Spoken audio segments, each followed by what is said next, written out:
Hello YouTube and welcome back to another video. This is Waterfall Joe and today I'm talking about a very cool little lens.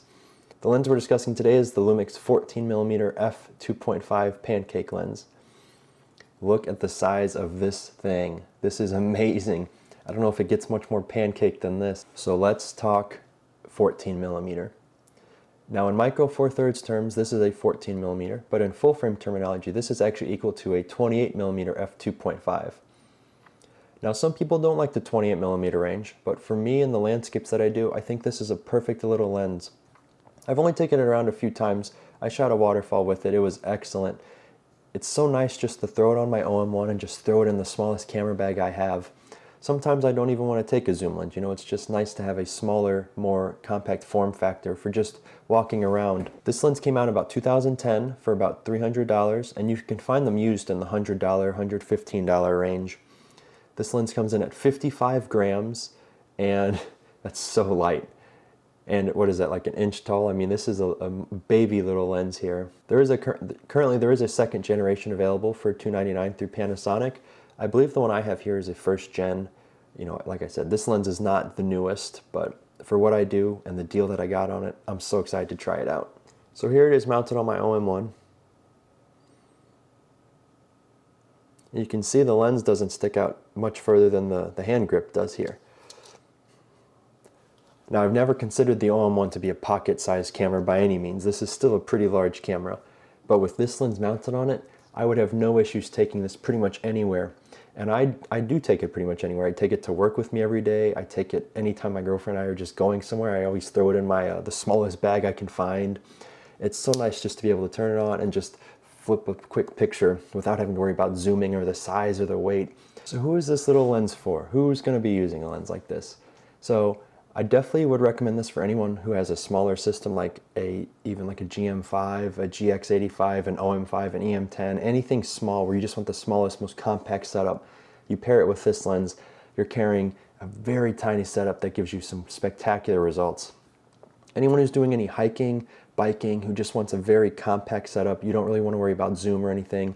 If you do a lot of cityscape photography, any street photography where you kind of want that wider depth of that wider angle, this is an excellent choice for you. If you're like myself and you like hiking, waterfalls, landscapes, you know, 28mm is perfect for landscape photography. Who I don't recommend this lens for is anyone who's doing portraits or macro or birds, of course. Anything that you want a little bit more depth to it.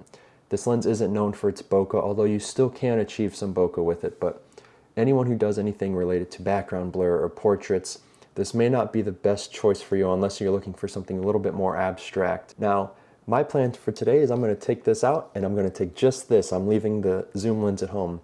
So we're going to go out hiking with this, going to do some landscapes, going to do some waterfalls, of course. So how about we pack it up and let's go out and shoot. I want to give a quick shout out to a website I recently discovered that has really helped me out in terms of finding my next lenses and just kind of exploring what's available. The website in mind is Lensfinder.org.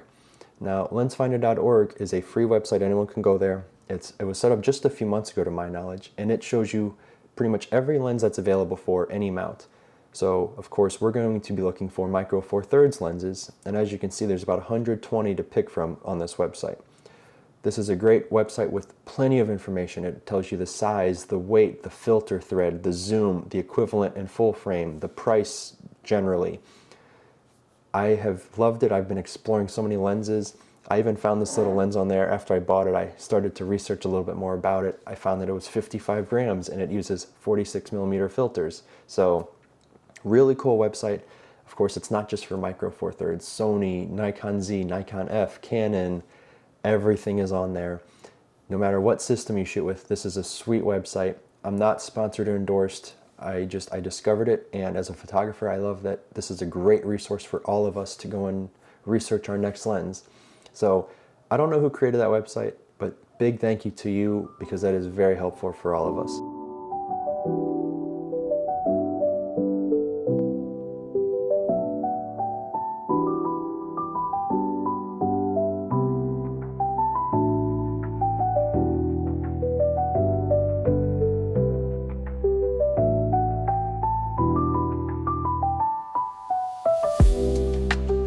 I've never really been much of a prime user before. Up until I bought this lens a few months ago, I've been more of a zoom user. Now I do believe primes and zooms both have their own specific situations, but for somewhere like here at the beautiful Wadsworth Falls, where I'm kind of able just to kind of walk around and I'm not really restricted too much, this is an excellent choice. Now say like the Grand Canyon, of course, you probably want to zoom so you have some choices, since you really can't get any closer. But somewhere like here where I can get kind of up close to the waterfall or come back here and kind of get a more larger shot, this little 14 is seriously nice. This is a great little compact package. I'm going to be putting some photos on the screen for you guys to check out. It's so nice just to be able to pull this out of your pocket and then just fire away. One of the most popular cameras nowadays is the Fujifilm X100VI, which features a 23mm on a Fuji, which is equal to a 35mm in full frame. So this being a 28mm and the X100VI being a 35mm equivalent, these are kind of similar in the fact that they're small. People like that they can just kind of take them where they want and just take some photos. You don't really have to worry about zooming or anything. It's really focus on your composition, enjoy photography, and don't have to carry a lot of weight with you at the same time.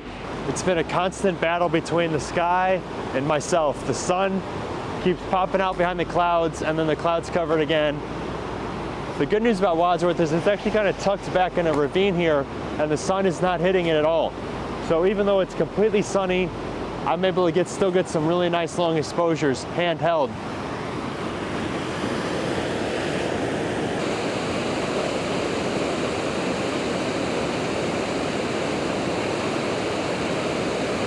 I really like the streaky lines from the foam down here. So when you have a rainbow, you actually want to take off your polarizer because it actually polarizes the rainbow and it goes away, kind of like a computer screen. So for this moment, I actually took my polarizer off entirely. Now, of course, we're gonna lose the we're still gonna get glare on the water, but I'd rather get the rainbow any day of the week than the glare on the water. That is so cool. I've never seen a rainbow at Wadsworth Falls.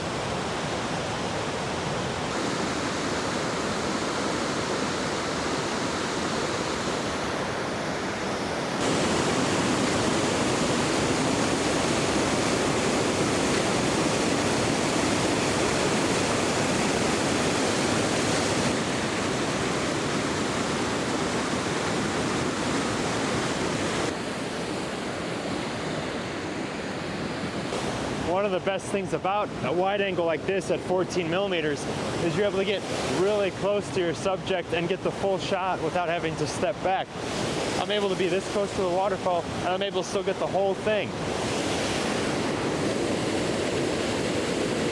Just a few months ago I was here with the OM5 right before I bought my OM1. I was actually right out there on that piece of rock. Completely, I mean it didn't look anything like this. This is absolutely crazy how much flow we have here today. Yeah, I was standing right there talking about how much I love the OM5 and Live ND. I couldn't even stand there if I wanted to now.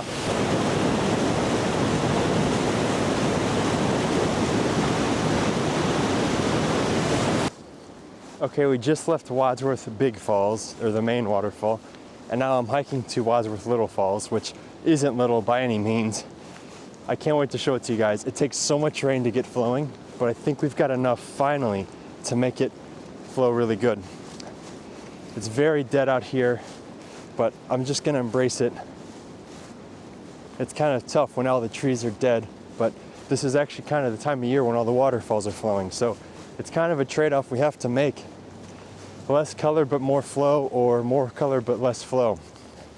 I'll take the more flow.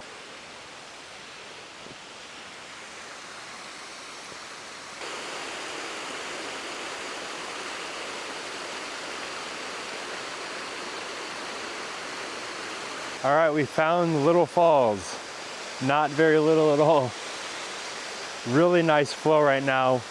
This place is normally bone dry, so this is awesome. We're gonna go up there, we're gonna walk around.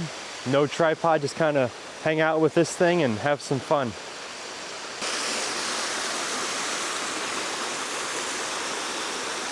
I absolutely love how this one like stair steps down the hillside here. Really a nice spot. If I had to gauge, I'd say probably 30, 40 feet tall here. I've definitely seen it flowing worse. I have seen it flowing better than this, but this is really nice. The clouds are out. We've got perfect conditions. Every time I try to come here, this is dried up. So this is a really special moment. I love just absolutely walking around handheld with the 14mm Lumix. I am using my Live ND to kind of slow the water down a little bit here. It's definitely difficult to stay motivated with landscapes, especially when everything is dead. You know, this is a very dull day. I could use a little bit of color, of course, but these are what we do as landscape photographers, you know, we just keep going. Well, earlier I said the sun and I were battling. I wanted it to be cloudy because I didn't like the sun in my photos. Well, here I go. It's snowing now. Gotta love it. This is just the beauty of landscape photography. Okay, so to wrap up the video, I'm gonna do a pro and con list of the Lumix 14mm f2.5. So in terms of pro, of course, we have to discuss the size. I mean, it doesn't get any more compact than this. In terms of the size, this has to be one of the most convenient lenses to take with you anywhere for anything. I've had so much fun just walking around the waterfall today. This thing is amazing. Just the size, I give it a 10 out of 10 for its size. The price was also excellent.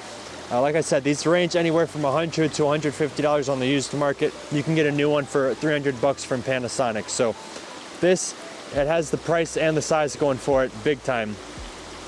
In terms of some cons, the autofocus is a little slow, but that's to be expected from a 15-year-old lens. Like I said, I wouldn't use this for sports or action. It's just really not made for that. But for stuff like this is an excellent lens because if it only takes a couple seconds to focus, that doesn't really bother me much. And another con, which of course is, to be expected, is it's not weather sealed or stabilized. Overall, this lens has been spectacular. I love it. I'm so happy I added it to my fleet. I'm going to be taking it with me everywhere. I plan to put it in my camera bag all the time, even if I don't plan on using it because of its size. Why not just throw it in the bag? It fits. It's so small. If you're going to be doing any cityscapes, any landscapes, this is a hard lens to beat for its size and price. I absolutely recommend getting yourself one for your Micro Four Thirds camera. We're going to wrap up the video there, guys. It's been an awesome day here at Wadsworth Falls State Park. Even the small waterfall is flowing, which is rare. The big one was breathtaking. I gotta say, it's been a great start to the new year. I plan on doing more lens reviews like this for other lenses as the time goes on. So thank you so much for watching. This is Waterfall Joe. Have a great day. Go chase some waterfalls. I'll see you in the next one. Take care.